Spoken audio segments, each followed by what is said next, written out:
Saudações juristas, tudo bem com vocês? Espero que sim. Meu nome é Thiago Santana, sou dono desse canal e sou dono da página no Instagram Direito com Santana também. Hoje a gente vai começar uma série de vídeos que eu vou tratar sobre o assunto de teoria do crime, de uma forma um pouco mais didática e com o intuito de complementar conhecimento com o resumo que eu fiz e o material de apoio que eu vou disponibilizar para vocês. Hoje a gente vai começar falando sobre conduta dentro do fato típico. Antes que eu me esqueça, se você não é inscrito nesse canal, se inscreve aqui, que os próximos vídeos que vão vir vão dar continuidade ao assunto desse. E me segue lá no Instagram também, onde eu vou estar postando, conforme os canais de mídia que o Instagram oferece, seja ele Reels, Post, Carrossel, dentre outros, mapas mentais, resumos, dicas de estudo, tudo que se relaciona com a questão acadêmica, didática desse assunto, dentre outros que vão vir também. Então se inscreve aqui, me segue lá e vamos para o tema.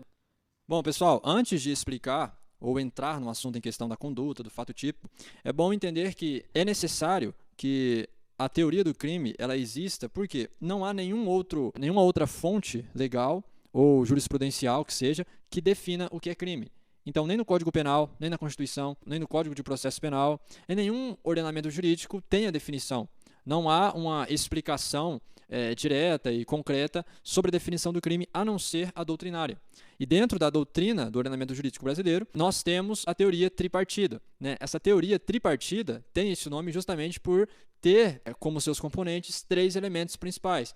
Então, nós temos o fato típico, nós temos a ilicitude e nós temos a culpa. Esses três elementos que dão origem à teoria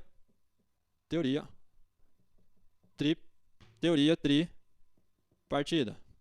E essa teoria tripartida, ela é fornecida pelo conceito analítico.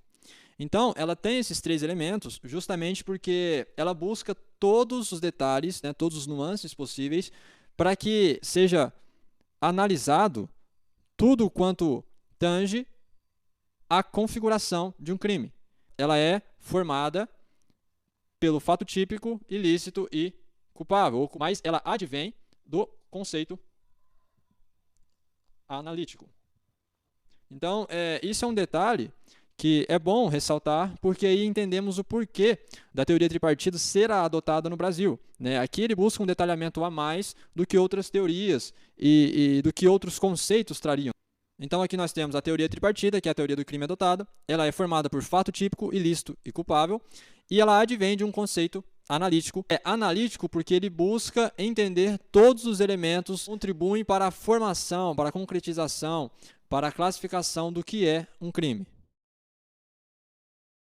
Agora que a gente entende o porquê que a teoria tripartida ela é adotada no Brasil, de onde ela vem, quais elementos que elas são formados, a gente vai começar estudando um elemento incluído no fato típico. Então aqui a gente tem a teoria do crime, né? A gente tem os três aspectos dele. O primeiro a ser estudado vai ser o fato típico. E o primeiro assunto dentro do fato típico vai ser a conduta. Uma coisa habitual, né, para quem estuda por doutrinas ou estuda um material, você vai ver que os assuntos dentro das áreas do direito, não só exclusivamente do direito penal, do direito civil, mas praticamente em qualquer área, você vai ver subdivisões de tópicos e de conceitos apresentados. Então, se você prestou atenção até aqui, você vai ver que primeiro tem o conceito analítico, dele vem a teoria do crime. A teoria do crime é formada por fato típico, ilícito e culpável. Dentro do fato típico tem a conduta, que é o objeto de estudo desse vídeo, e dentro da conduta existem os elementos que a constituem. E são eles que vão ser estudados hoje. Mas eu faço essa observação para que você que está vendo esse vídeo, que talvez não é um estudante ainda, não é um acadêmico do curso, se acostume já a ter essas subdivisões, a esses fragmentos que vão constituir, que vão formar o elemento principal do assunto em questão. Vamos agora estudar os elementos da conduta.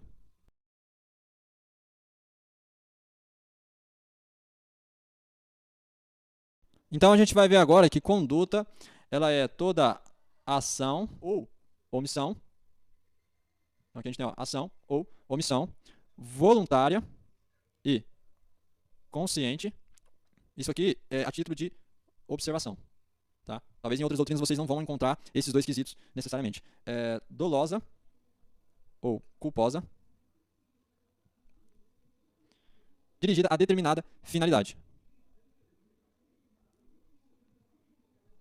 Bom, pessoal, repare que os que eu grifei vão ser os que a gente vai estudar respectivamente, né? O que eu vou explicar exatamente o que eles são e o que eles significam dentro do conceito da teoria do crime. Então vamos lá. Ação é todo comportamento positivo, ou seja, é todo ato de fazer, é toda atitude. Isso é facilmente exemplificado nos crimes, por exemplo, como no do artigo 121, que é matar, ou seja, a ação, o verbo do núcleo é matar alguém, né? Então, a ação ela é todo comportamento positivo, ela é toda atitude, disposição motivada pela própria vontade. Omissão é justamente o contrário de ação. Eu sei que pode parecer lógico ou redundante a princípio, mas é bom diferenciar porque, como eu disse naquele momento, vão ter subdivisões, né, com variáveis desses institutos.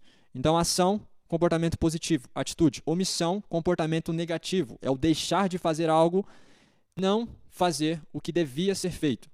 Tá? A omissão, então, ela é justamente você não tomar uma atitude, ao contrário da ação. Como eu expliquei antes, pessoal, as subdivisões vão acontecer aqui também. Só que elas não vão acontecer no instituto da ação, mas sim da omissão. E qual é a divisão que vai ter na conduta omissiva? Vamos ter o crime omissivo próprio e o crime omissivo impróprio. Então vamos lá. O crime omissivo próprio é todo ato de desobediência a uma norma genérica e dirigida a todos, né, com teor de proteção, sem que exija um resultado para isso. Então, isso é um crime de conduta, um crime de comportamento. Não precisa gerar um resultado danoso pelo ato omissivo, mas apenas o fato de a pessoa ou o agente agir por omissão já configura o crime. O crime omissivo próprio, ele acontece na desobediência de uma norma genérica, uma norma que está destinada a todo cidadão. Clássico exemplo é o próprio crime de omissão de socorro, onde não está direcionada a um tipo de agente, não está direcionada a uma pessoa específica, e sim pode ser cometido por qualquer pessoa. Então aqui a gente tem a desobediência, vou tentar escrever aqui, desobedecer, ordem genérica. O que é o crime omissivo impróprio? O crime omissivo impróprio é o descumprimento da norma de conduta que se aplica a agentes específicos que têm o dever legal de agir para que evite-se o resultado daquele momento. Então, se no crime omissivo próprio você tem a desobediência de uma ordem genérica, no crime omissivo impróprio você tem a desobediência de uma norma específica, né, para alguém específico, para um agente específico. Então, aqui a gente tem desobedecer norma específica. Nesse caso, do crime omissivo impróprio, nós vamos ter pessoas que têm o dever legal de agir, tá? O dever legal de agir em meio a uma situação de perigo. Então, é fácil diferenciar porque o crime omissivo próprio, ele é simplesmente a desobediência de uma ordem jurídica que legisla sobre conduta, legisla sobre comportamento. Então, na omissão de socorro, é presumido que, se possível, dentro das capacidades, dentro do contexto a ser analisado em questão, você pode ajudar para evitar um dano maior a um bem jurídico protegido, seja ele a vida, o patrimônio, enfim. Você deve assim o fazer para que você não contrarie uma norma imposta sobre a sua conduta. Já o crime omissivo impróprio é quando alguém tem já o dever, o ofício dela é agir em meio ao perigo, é agir para que seja evitado um resultado danoso a um bem jurídico e ela não protege, ela não cumpre com o seu dever.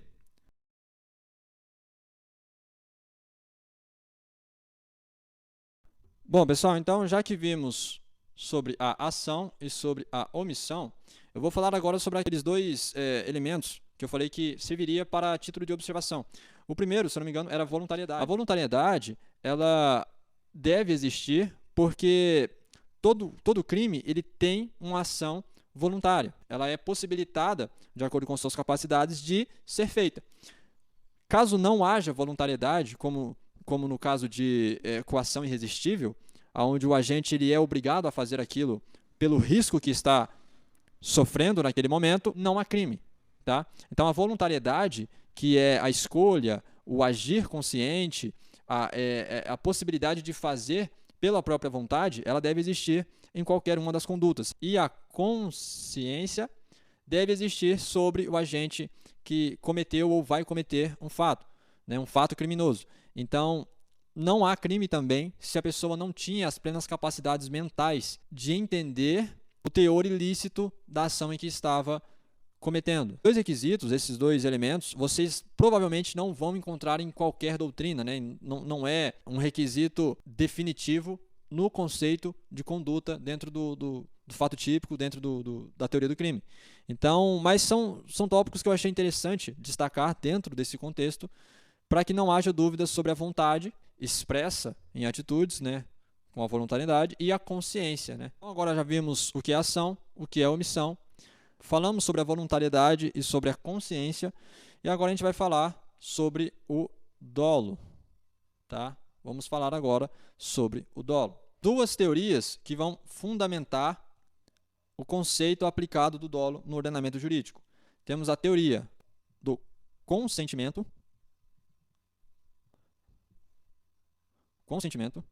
e a teoria da vontade. Teoria da vontade.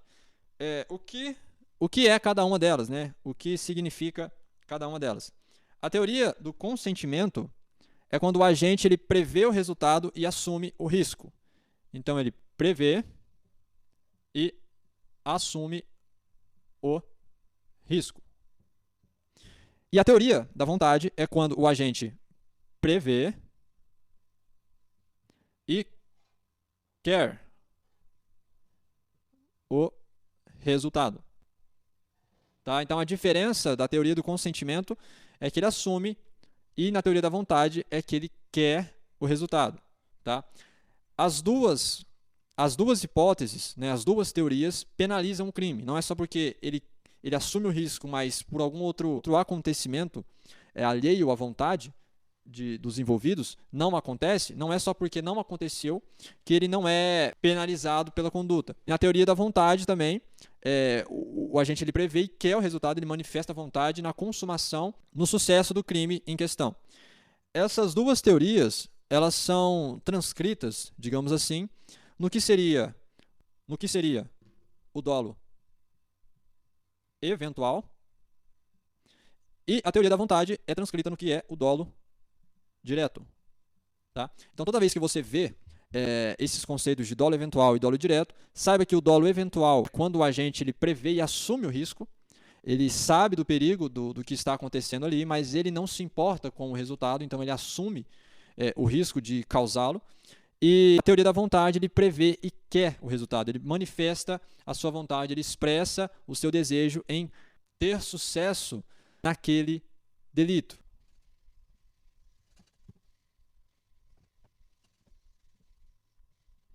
Então, pessoal, a gente já viu dentro do conceito de conduta, né, dentro do tópico de conduta, a gente já viu ação, omissão, a questão da voluntariedade e consciência, dolo, a gente acabou de ver, dolo também.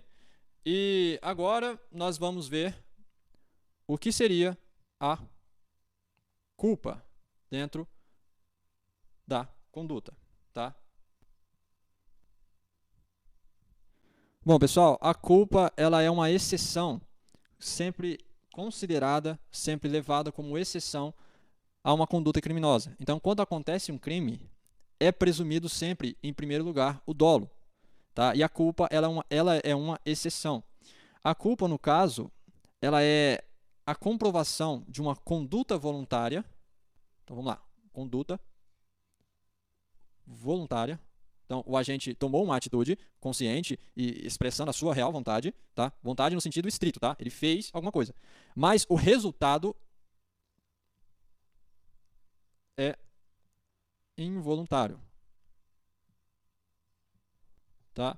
Então, diferente do dolo, seja ele eventual ou direto, onde o agente ele não se importa com o resultado ou ele quer o resultado, na culpa, o agente ele tem uma conduta voluntária, mas o resultado que advém dessa conduta não foi desejado, tá? Não teve como propósito alcançar aquele resultado. Então, conduta voluntária, resultado involuntário. E as ações de um agente que tem a sua conduta, tem o seu comportamento dentro do instituto da culpa, né, dentro do crime culposo, ele pode agir dentre 3 modalidades. Tá? Então, eu vou colocar aqui, entre 3 modalidades, que seriam elas a imprudência, a negligência e a imperícia. Bom, pessoal, o que seriam essas modalidades? O que seriam cada instituto das modalidades de culpa? A imprudência, ela é uma ação impensada. Ela é uma ação sem cautelas, tá? A imprudência, ela é uma ação, deixa eu ver se eu consigo escrever aqui, sem cautela, tá bom? Então, toda vez que você pensar em alguém que foi imprudente ou agiu com imprudência, se trata de uma pessoa que tomou uma atitude sem cuidados. Agiu de uma forma positiva, no mesmo sentido antes explicado no crime comissivo. Então, ela tomou uma atitude sem cuidados. A negligência, por outro lado, ela é uma omissão de cuidados. Tá? Então, diferente, tá? Ela é uma omissão de cuidados. Então, diferente da imprudência, que é uma ação sem cuidado, né, é basicamente aquele impulso, aquela atitude impensada, a negligência ela é uma omissão proposital de cuidados. Então, você sabe os cuidados que teria que ter para fazer determinada atividade, mas mesmo assim você não a supre, você não age de acordo com os cuidados necessários. A imperícia, por outro lado, né, diferente do sentido dessas outras duas, é a total falta de aptidão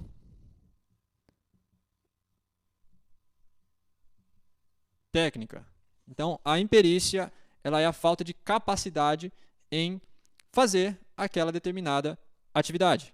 Então, digamos que você se dispõe a ajudar na construção de uma casa, você está em cima de uma das paredes que estão sendo levantadas e, pela falta de cuidado, você deixa algum dos materiais que são necessários para aquela atividade cair, machuca alguém, causa dano.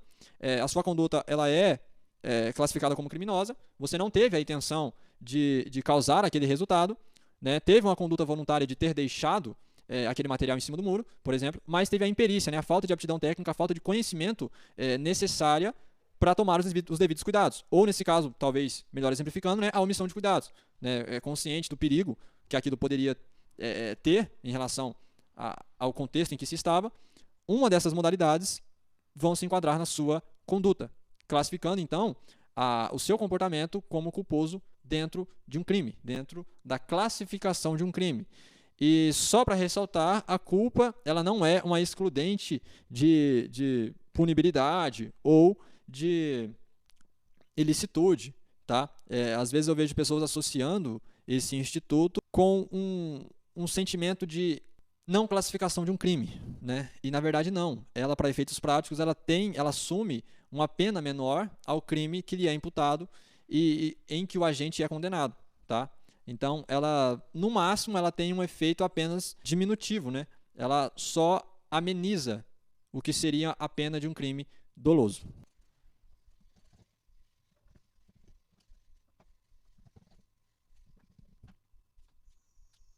Bom, pessoal, então, a conduta, dentre os tópicos que a gente viu, vimos a ação, a omissão, a voluntariedade e consciência, que são apenas observações, instituto doloso, né, e o instituto da culpa em sentido estrito dentro da conduta. Tá? Então, a conduta dentro do fato típico, ela vai ser constituída por esses elementos. Tá bom? No conceito que eu tinha dado no começo, eu falei que ação, omissão, voluntária ou inconsciente, dolosa ou culposa, dirigida a uma determinada finalidade. Essa finalidade, ela faz referência à teoria finalista, né, que é adotada no Código Penal, no ordenamento jurídico penal como um todo, que é onde qualquer ação ou toda ação humana cometida dentro de um contexto criminoso, ela tem uma finalidade. Então nunca é sem motivo, tá? Nunca é uma causalidade, nunca é algo que é feito sem propósito, tá? E isso não se confunde com dolo, tá? O dolo é a vontade expressa e manifesta na configuração de um crime. Essa finalidade citada no conceito é apenas um complemento em dizer que toda ação que é voluntária, seja ela no dolo ou na culpa, tem por si uma finalidade. Bom, pessoal, esse foi o vídeo de hoje. Espero que esse conteúdo tenha te ajudado. Eu estou terminando de fazer um material de estudo, um material de apoio, né? Melhor dizendo, que aborda todos os assuntos dentro da teoria do crime, tá? Eu vou disponibilizar esse resumo, esse PDF, assim que eu terminá-lo.